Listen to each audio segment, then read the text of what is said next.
Good evening, boys and girls. It's story time. Actually, what I'm going to go through, the book is called Low Glycal Diet.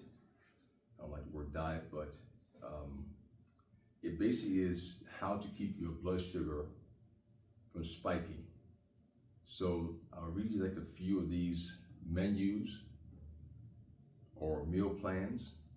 So breakfast is eggs, fried scrambled or poached, along with bacon, preferably 2 slices, cantaloupe, about a quarter of a melon, and then coffee or unsweetened tea. That's the first meal. And then basically I would suggest wait 2 or 3 hours for you eat the next snack, meal, whatever we're gonna call it. And the snack for that is almonds, about a quarter cup, 36 grams, coffee or unsweetened tea. So that's the second snack. Again, 2 or 3 hours after that. And you can see just how it's kind of like the portion size of the cantaloupe. It's probably the most important thing here, because it's not like they're saying eat the whole cantaloupe, because that would definitely spike your insulin. It's like a quarter. So it's almost like probably in my hand size, probably like maybe half of my hand size. And then you go to something else, but it's never, you don't see the second snack. There isn't a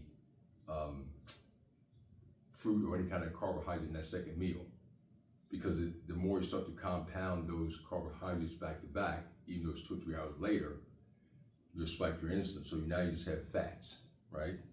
And then the third, which is like a salad.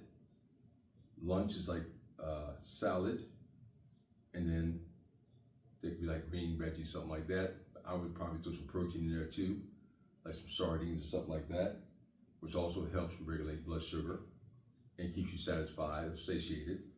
And then mid-afternoon snack, now you have a fruit, which is an apple, 1 small apple, and then again, coffee or unsweet tea. It's like coffee, I would say that. And then dinner. Dinner is chicken tenders, not from McDonald's, of course. And then sauteed Swiss chard, which is a veggie, of course.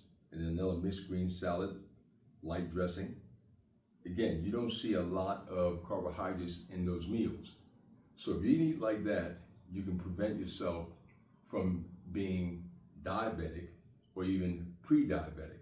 I always thought that the way that diabetics eat is the best way to eat, because it does regulate blood sugar a lot better than some of the other meals out there. Besides, of course, you got keto, which is almost a high fat, which, you know, is what it is. I'm not gonna get to all that right now, but the main thing is to make sure your portion of carbohydrates are low enough that it doesn't spike your insulin, because once you do that, then you get the spikes, and the more you do that, compounds the potential for being pre-diabetic or diabetic.